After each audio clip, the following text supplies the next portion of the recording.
చేస్తే పురుషుడికి ఇచ్చిన వేతనం లేదా పురుషుడికి ఇచ్చిన కూలి స్త్రీకి ఇవ్వరు. ఉదాహరణకి గంపలో మట్టి ఎత్తే వాళ్ళకి ఒక 10 రూపాయల కూలి ఉందనుకున్నాం ఒక 30 ఏళ్ల కిందట.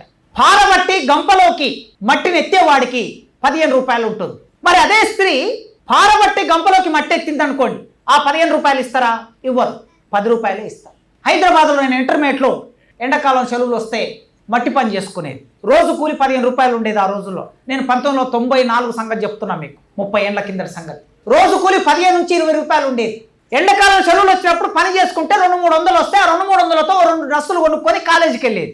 ఎందుకంటే డ్రెస్సులు కొని ఇచ్చేటటువంటి ఆర్థిక స్తోమత కుటుంబాల్లో లేదు గనక బట్టలు కొనుక్కోవడానికి. ఒకరోజు వెంకటాపురం నుంచి సికింద్రాబాద్ వెళ్ళి పని చేసి వస్తున్నాం. మేము వెంకటాపురంలో గుడిసెలు వేసుకున్నాం. పాలమూరు లేబర్ అంటారు మమ్మల్ని. గద్దరన్న ఇల్లు చూసి ఉంటే మీకు, గద్దరన్న ఇల్లుకు 1 కిలోమీటర్ దూరంలో రైల్వే పట్టాల వెంట ఒక 20-30 వేల మంది ఉంటారు పాలమూరు లేబర్ వాళ్ళు.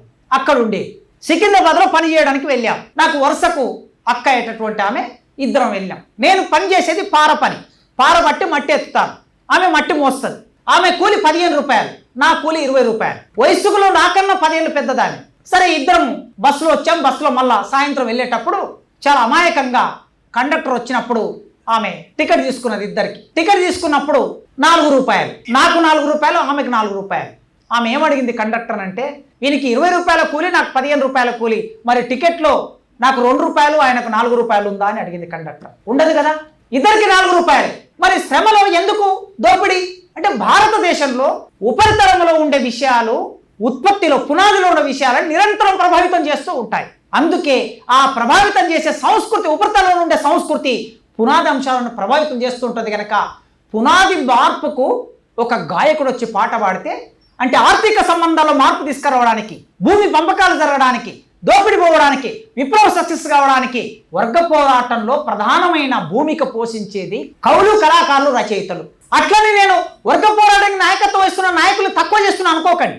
ఒక ఉపన్యాసానికి, ఒక పాటకి ఎంత తేడా ఉంటుందో మీ అందరికీ తెలుసు. గద్దరు పాడే పాట ఒక 3-4 గంటలు మనం ఉపన్యాసం ఇస్తే, కానూరు తాత బుర్రకథ చెప్తే ఎంత ప్రభావం వేసి 2-3 గంటల రాజకీయాలన్నిటినీ గంట సేపు చెప్పగలిగిన శక్తి పాటకుంటుంది, ఓ కళారూపానికి ఉంటుంది. అందుకే ఆ వర్గ పోరాటాన్ని తీవ్రతరం చేయడానికి, వేగవంతం చేయడానికి కవులు, కళాకారులు ప్రధాన భూమిక పోషిస్తారు. ఉపరితలంలో ఉండే సాంస్కృతిక అంశాలు పునాదిని ప్రభావితం చేస్తూ ఉంటాయి గనక ఆ పునాదిలో మార్పు రావడానికి పైన కూడా పోరాటం చేయవలసి వస్తుంది, పునాదిలో పోరాటం చేయవలసి వస్తుంది. ఈ పునాదిలో మార్పు అంటే ఇంకా మీకు సింపుల్గా అర్థం కావాలంటే, 1994లో నేను కూలి పని చేసుకున్నా, 50 రూపాయలు పెట్టి డ్రెస్ కొనుక్కున్నా. 2004 వచ్చేసరికి నాకు జాబ్ వచ్చింది.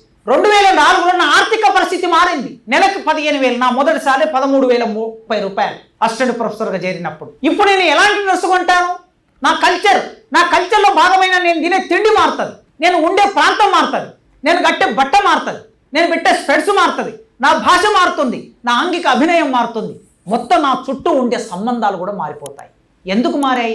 నా ఆర్థిక సంబంధాల్లో మార్పు వచ్చింది కనుక, నాకు ఆర్థిక వెసులుబాటు వచ్చింది కనుక నా వ్యవహారం అంతా మారుతుంది. నేనే కాదు, మీరు ఇక్కడ కూర్చున్న చాలామంది ఒక్కసారి మీ అమ్మ నాన్న జీవితాలని, ప్రారంభంలో మీ జీవితాలని, ఇప్పుడు మీ జీవితాలని చూసుకుంటే, అందుకే ఈ దేశంలో విద్య అనేది ఒక ప్రధానమైన ఆయుధం గనక, ఈ విద్య ద్వారా సంస్కారం వస్తుంది, ఈ విద్య ద్వారా జ్ఞానం వస్తుంది, ఈ విద్య ద్వారా చైతన్యం వస్తుంది, ఈ విద్య ద్వారా సమాజాన్ని మార్చగలిగే పోరాట రూపం మనకు అర్థమవుతుంది. అప్పుడు రాజ్యాధికారంలోకి వెళ్ళడానికి సులభం అవుతుంది అని పూలే ఈ మాట అనుకుని ఆయన పాఠశాల పెట్టాడు. అందుకే స్త్రీలకి విద్య అవసరం. విద్య అవసరమని తన భార్యను టీచర్గా పెట్టి వాళ్ళకి విద్యను అందించాడు. ఇక అక్కడి నుంచి అట్లా మొదలై రష్యాలో లెనిన్ ఎప్పుడైతే పిలిపించాడో, వర్గ పోరాటం వేగవంతంగా జరగాలంటే కవులు, కళాకారులు మీరు ఇప్పటి వరకు రాజుల గురించి, రాణుల గురించి, అంతఃపుర స్త్రీల గురించి కవిత్వం రాస్తున్నారు, మల్లెపూల గురించి కవిత్వం రాస్తున్నారు, వెన్నెల గురించి కవిత్వం రాస్తున్నారు, వసంతం గురించి కవిత్వం రాస్తున్నారు, ఇలా ప్రకృతి గురించి కవిత్వం రాస్తున్నారు. రాజుల మెప్పు కోసం, పెట్టుబడిదారుల మెప్పు కోసం పాటలు పాడుతున్నారు, కవిత్వం రాస్తున్నారు. అది కాదు మీ లక్ష్యం, అది కాదు మీ లక్ష్యం. మీ లక్ష్యం ఏముండాలంటే, పంటసేలలో నడుముంచి పనిచేస్తున్న కూలీల గురించి మీ అక్షరం మారాలి, వారి కోసం రాయాలి, వారి కోసం పాడాలి. అప్పుడు మ్యాక్సిమ్ గోర్కీ లాంటి ఒక అద్భుతమైన రచయిత, ఈ ప్రపంచాన్ని ప్రభావితం చేసిన రచయిత, తన రచనలో మార్పు తీసుకొచ్చి ప్రపంచం మీద ప్రభావం వేశాడు. 1936 వచ్చే నాటికి స్పెయిన్ అంతర్యుద్ధం నడుస్తున్నప్పుడు రచయితలు, కవులు, కళాకారులు ప్రజాస్వామ్యానికి వ్యతిరేకంగా యుద్ధం జరుగుతున్నప్పుడు ఆ యుద్ధాన్ని వ్యతిరేకించి యుద్ధంలో నిలబడ్డారు.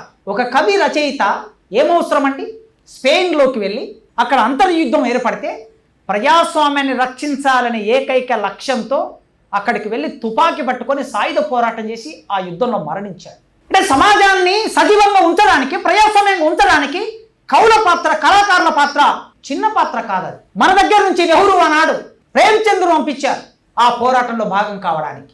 సరే, అక్కడ ప్రజాస్వామ్యం గెలిచింది. రెండో ప్రపంచ యుద్ధం వచ్చినప్పుడు ఇప్పుడు సరిగ్గా మనం ఫాసిజం గురించి మాట్లాడుకుంటున్నాం, ఈ మరవాద ఫాసిజం గురించి మాట్లాడుకుంటున్నాం. అసలు ఫాసిజం అనేది ఈ మాట ఎందుకు వచ్చింది అంటే, రెండో ప్రపంచ యుద్ధ కాలంలో అటు ఇటలీ ఇటు జర్మనీ ఈ రెండు దేశాల అధినేతలు అక్కడ సంక్షోభం వచ్చింది.